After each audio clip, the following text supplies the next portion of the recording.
آج کل social media کی وجہ سے جس طرح کی ویڈیوز اسلامی مقدس ترین مقامات کی ہمیں دیکھنے کو ملتی ہیں وہ انتہائی شرمناک ہیں، اور اب تو صورتحال اس حد تک پہنچ چکی ہے کہ میرے خیال میں دنیا کے ہر ملک کو اپنے زائرین کو مکہ اور مدینہ بھیجنے سے پہلے باقاعدہ ان کی ٹریننگ کروانی چاہیے، ان مقدس جگہوں کے احترام کے پیش نظر کہ یہاں پر کس طرح سے بیہیو کرنا ہے کہ باقی لوگوں کو تکلیف نہ پہنچے، اور غیر ضروری ان ایتھیکل چیزوں سے خود کو بچا کر صرف ضروری چیزوں پر یعنی عبادات پر فوکس کیسے کرنا ہے، جو اصل میں اس سفر کا مقصد اور اس کی اصل روح ہے۔ اور پھر بھی اگر کوئی اس طرح کی حرکت کرے یا پھر خلاف ورزی کرے تو اس کو ہمیشہ کے لیے بین کر دینا چاہیے، کیونکہ ان لوگوں کی حرکتوں کی وجہ سے نہ صرف پوری مسلمان امت کا دل دکھتا ہے بلکہ یہی لوگ غیر مسلموں کو بھی مذاق اڑانے کا موقع دیتے ہیں۔ اور میں ایسا کیوں کہہ رہا ہوں، یہ چند ویڈیوز دیکھ کر آپ کو اس کی وجہ خود بخود سمجھ میں آ جائے گی۔ اب ویسے تو یہ خواتین عمرہ کے لیے اور زیارات کے لیے اور عبادات کے لیے آئی ہیں، لیکن دیکھیں کہ کس طرح سے بے دردی کے ساتھ قصوہ کو یا پھر غلاف کعبہ کے دھاگے نوچ نوچ کر اس کے دھاگوں کو اکٹھا کر رہی ہیں، اور یہ کوئی ایک دو نہیں ہے بلکہ ان کی دیکھا دیکھی باقی لوگ بھی اسی طرح کی حرکتیں کرنے لگے ہیں۔ امیجن کریں کہ ہر روز آنے والے لاکھوں زائرین اگر یہی حرکت شروع کر دیں تو کتنے دن تک یہ غلاف کعبہ اپنی صحیح حالت کے اندر باقی رہے گا۔ کسی مقدس چیز کو یا پھر عمارت کو جس سے آپ پیار کرتے ہوں، کیا اس کے ساتھ اس طرح کا سلوک ہوتا ہے یا پھر اس کا ادب کیا جاتا ہے؟ کیا اس کے ساتھ پیار جتانے کا یہی طریقہ ہوتا ہے کہ آپ اس کے کپڑے ہی نوچ لیں؟ اب میں جانتا ہوں کہ یہ کام یہ سب لوگ برکت اور ثواب حاصل کرنے کے لیے اپنے پاس رکھنے کے لیے ایسا کر رہے ہیں، لیکن یقین مانیں کہ اگر آپ کے اعمال نیک ہیں، آپ نے اللہ کو راضی کیا ہے، اس کی مخلوق کو تکلیف نہیں دی، کبھی ظلم نہیں کیا، اس کا حکم مانا ہے، تو آپ کو اس سب کی کوئی ضرورت ہی نہیں ہے۔ اور نہ ہی اللہ نے کوئی ایسی گارنٹی دی ہے کہ میرے گھر کا غلاف برکت کے لیے مرتے وقت تک اپنے ساتھ رکھو تو میں تمہیں بخش دوں گا۔ نبی کی یہ تعلیم ہی نہیں ہے، اور نہ کبھی پوری اسلامی تاریخ کے اندر صحابہ کرام سے اس طرح کا کوئی عمل ثابت ہے یا پھر کرنے کا کوئی ثبوت ملتا ہے۔ اور آپ ذرا خود سوچ کر دیکھیں کہ اگر یہ بدعت شروع ہو گئی اور عام ہو گئی تو ہر دوسرے دن سعودی حکومت کو یا تو غلاف کعبہ کو بدلنا ہوگا یا پھر اس کے قریب جانے پر بھی پابندی لگانی ہوگی۔ بالکل ایسے ہی جیسے جنت البقیع کے اندر لوگوں نے جا کر طرح طرح کی حرکتیں کرنے شروع کی، تعویذ دبانے شروع کیے، تو وہاں پر بھی جانے پر پابندی ہے، بلکہ چاروں طرف سے جالی موجود ہے کہ پہلے آپ وہاں پر جا سکتے تھے لیکن اب وہاں پر جانا الاؤ ہی نہیں ہے۔ بالکل اسی طرح سے مستقبل کے اندر ان لوگوں کی حرکتوں کی وجہ سے ہم یہ منظر بھی دیکھ سکتے ہیں کہ کعبہ کے چاروں طرف اسی طرح کی کوئی رکاوٹ لگا دی جائے۔ لوگوں کو آخر کب سمجھ میں آئے گا کہ خانہ کعبہ صرف ڈائریکشن دکھانے کے لیے اللہ کا گھر ہے کہ تم مسلمان اسی کی طرف منہ کر کے ایک ساتھ کھڑے ہو کر عبادت کرو، تمہاری یونٹی قائم رہے۔ اللہ تعالیٰ اس خانہ کعبہ کے اندر موجود نہیں ہے۔ آپ ذرا خود سوچ کر بتائیں کہ کیا نبی کریم صلی اللہ علیہ وآلہ وسلم کو یہ سب منظر دیکھ کر خوشی ہوتی، یا پھر اللہ تعالیٰ کو یہ سب کچھ دیکھ کر خوشی ہو رہی ہوگی کہ اس کے بندے اس کے گھر میں آ کر اس کی عبادت کو چھوڑ کر ان دھاگوں کو برکت کے طور پر لے جانے کے لیے ایک دوسرے کو دھکے دے رہے ہیں، اور یہ مانتے ہیں کہ یہ دھاگے برکت کی وجہ سے ان کی مغفرت کروا سکتے ہیں؟ تو یہی چیزیں آگے جا کر آپ جانتے ہیں کہ شرک کی بنیاد بنتی ہیں۔ دیکھیں، ایک بات یاد رکھیں کہ اگر آپ نے ساری زندگی اللہ تعالیٰ کی نافرمانی کے اندر گزاری ہے، اس کی عوام پر ظلم کیا ہے، تو یہ دھاگے تو کیا غلاف کعبہ بھی اگر آپ ساتھ رکھ لیں تو تب بھی آپ کا کچھ نہیں ہو سکتا۔ اس سے بھی بڑھ کر میں کہتا ہوں کہ اگر آپ کو خانہ کعبہ کے اندر بھی دفن کر دیا جائے تو تب بھی آپ کی مغفرت نہیں ہوگی جب تک کہ اللہ نہ چاہے۔ اور اگر آپ کے نیک اعمال کی وجہ سے، آپ کو نیک ہونے کی وجہ سے ایک صحرا کے اندر بھی دفن کر دیا جائے تو آپ پکے جنتی ہیں۔ برکت صرف اللہ کی ذات دے سکتی ہے، اسی لیے کعبہ کو نوچنا نہیں چاہیے بلکہ اس کی عزت کرنی چاہیے، اور نہ ہی دنیا کو دکھانے کے لیے یا پھر یہاں پر فوٹو شوٹ کرنے کے لیے جانا چاہیے، کیونکہ اللہ تعالیٰ دلوں کے حال جانتا ہے۔ آپ اللہ کی ذات کو دھوکہ نہیں دے سکتے۔ عام طور پر اس طرح کے لوگ محبت اور تعلیم کی کمی کی وجہ سے یعنی جہالت کی وجہ سے ایسا کرتے ہیں، لہٰذا ان کو پیار سے سمجھانا آپ کو اور میرا فرض ہے۔ اللہ تعالیٰ ان لوگوں کو ہدایت دے۔ کیا آپ جانتے ہیں کہ اللہ تعالیٰ جس کو توفیق نہ دے تو اللہ کے گھر میں پہنچ کر بھی اس کو ہدایت نہیں ملتی؟ مثال کے طور پر آپ اس شخص کو دیکھ لیں، یہ ایک پروفیشنل بھکاری ہے اور بظاہر یہاں پر عمرہ کرنے کی نیت سے آیا ہے، لیکن لوگوں کو جذباتی کر کے کہ میرا بیگ کسی نے کٹ کر کے میری تمام سیونگ اور قیمتی چیزیں نکال لی ہیں، اللہ کے واسطے میری مدد کرو، حرم کعبہ کی حدود کے اندر نماز کے بعد کھڑا ہو کر مدد مانگ رہا ہے۔ شوفوا يا اخوة الإيمان شقوا جزاني يا اخوان فضل عنا حق الطعام يا اخوة الإيمان۔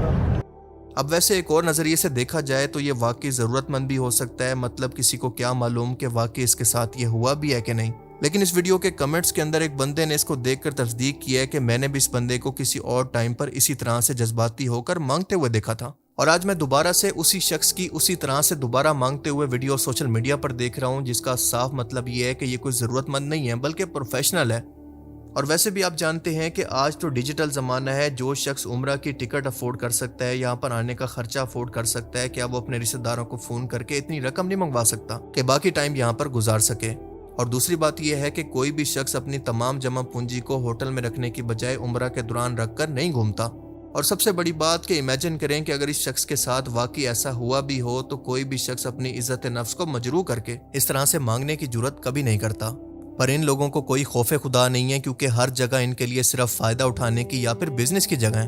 بس تھوڑی بہت ایکٹنگ آتی ہو اور لوگوں کو جذباتی کرنے کا فن آتا ہو تو اس طرح کے لوگ ایک بار کے اندر اتنی دہاڑی لگا لیتے ہیں کہ پھر واپس جا کر پورا سال آرام سے بیٹھ کر کھا سکیں۔ شرم نہیں آتی ہے؟ اچھا ٹھیک ہے، سوری کیوں مانگتے ہو؟ اچھا ٹھیک ہے۔ علیکم، آپ کا مسئلہ حل نہیں ہوا؟ ہاں، یہ ہے جی فراڈسٹرز، یہ فراڈسٹر ہیں، یہ آتے ہیں لوگوں کے پاس ہمیشہ۔ آپ ہمیشہ فراڈ کرتے ہو نا لوگوں کے ساتھ۔ یہ ویڈیو جو آپ نے ابھی دیکھی ہے یہ صرف 12 سیکنڈ کی ویڈیو ہے۔ یہ ایک بندہ ہے اور میرے پاس آ کے برٹش ایکسنٹ میں سوال جواب کرنے لگا۔ اس نے دیکھا کہ میں اس طرح کے لباس پہن کے آیا ہوں۔ اچھا، اول تو میں اپنی ویڈیوز وغیرہ نہیں لگا رہا تھا کیونکہ میں یہاں ویڈیو بنانے نہیں، یہاں ثواب کمانے کے لیے بندہ آتا ہے مسجد الحرام میں، مسجد النبی میں۔ بہرحال یہ ایک پورا گینگ ہے بھائی یہاں پر ماشاءاللہ سے، اور اس کے پیچھے کون لوگ ہیں؟ ہمارے وہی پاکستانی بھائی۔ یہ بھی اپنے آپ کو کہتا ہے میں یو کے سے ہوں اور میرا برٹش ایکسنٹ میں بات کر رہا تھا۔ تو میں نے کہا یار اب میرا ایکسنٹ تھوڑا سا ڈفرینٹ ہے۔ اس نے بولا آپ امریکن ہو، وہ سمجھتا میں ڈالر لے کر آؤں گا، اس کو کیا پتا میں پاکستانی ہوں۔ اور وہی سیم کہانی ہوتی ہے۔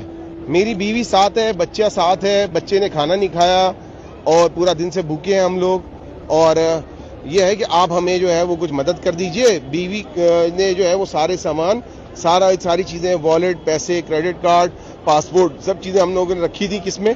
اپنی کیا کہلاتا ہے، اس نے بیک پیک میں رکھی تھی۔ کوئی عورت ہمارا بیک پیک لے کے بھاگ گئی ہے، ہم نے رپورٹ کر دی ہے، کوئی سنوائی نہیں ہو رہی ہے۔ پلیز آپ کچھ ہیلپ کر دیں، میرے ابو پیسے بھیج رہے ہیں کچھ ٹائم کے بعد۔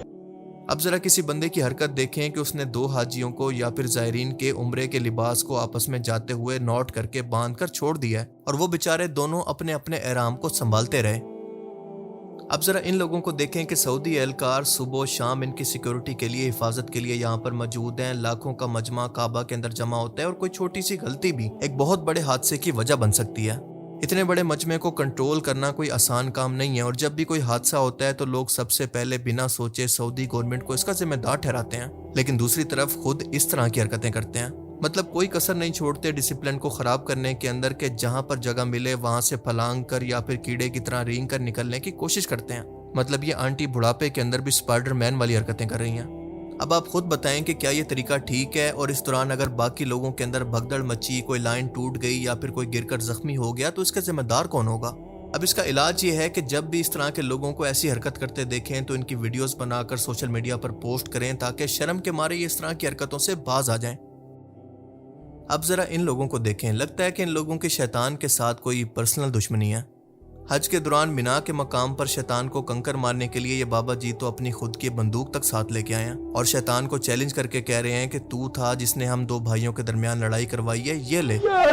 کوئی تو فاسٹ بولنگ سٹائل کے اندر شعیب اختر بنا ہوا ہے تو کوئی اس کو خالی بوتلیں مار رہا ہے، اور عورتیں بھی اس میں پیچھے نہیں ہیں۔ دیکھیں یہ کوئی مذاق نہیں ہے بلکہ ایک اسلامی رکن ہے حج کا، اور اس کے پیچھے مکمل تاریخ اور اس کو کرنے کا پورا مقصد ہے۔ جب اللہ تعالیٰ نے حضرت ابراہیم علیہ السلام کو اپنے بیٹے اسماعیل کی قربانی کا حکم دیا تو شیطان 3 بار آیا، اور ہر بار اس نے وسوسہ ڈالا کہ یہ کیسا خدا ہے جو کہ تم سے بیٹا مانگتا ہے، تمہارا وہ بیٹا جو کہ بڑھاپے کے اندر اتنے انتظار کے بعد ملا ہے۔ اور ہر بار حضرت ابراہیم علیہ السلام نے اس کو پتھر مار کر بھگا دیا، اور آج تک مسلمان اسی جگہ پر 3 جگہوں پر پتھر مار کر اسی یاد کو تازہ کرتے ہیں۔ اللہ کے رسول صلی اللہ علیہ وسلم نے فرمایا کہ یہ تمام اعمال یعنی حج کے یہ رکن اللہ کی یاد قائم کرنے کے لیے مقرر کیے گئے ہیں، اور اس رکن کا مقصد یہ ہے کہ جب بھی آپ پتھر مارتے ہیں تو دراصل آپ یہ اعلان کر رہے ہوتے ہیں کہ میں اپنے نفس کے وسوسوں کو، اپنی خواہشات کو، اپنی ضد کو اللہ کے حکم کے سامنے ٹھکراتا ہوں۔ یہ اللہ کی اطاعت کا جسمانی اظہار اور ایمان کی ریہرسل ہے۔ پر آج جو لوگ اس کا مذاق بناتے ہیں وہ دراصل اس سوال کو سمجھ ہی نہیں پائے جو کہ اس کے عمل کے اندر ہے، اور وہ سوال یہ ہے کہ کیا تم اپنی عقل کو اللہ کے حکم کے سامنے جھکا سکتے ہو؟ اللہ تعالیٰ سے دعا ہے کہ وہ ہم سب کو ہدایت دے اور اپنے گھر کی زیارت نصیب فرمائے، آمین۔ باقی آپ اس ویڈیو کے بارے میں کیا سوچتے ہیں؟ اپنی قیمتی رائے کا اظہار کمنٹ سیکشن میں ضرور کیجیے گا۔ Thanks for watching this video. اللہ حافظ۔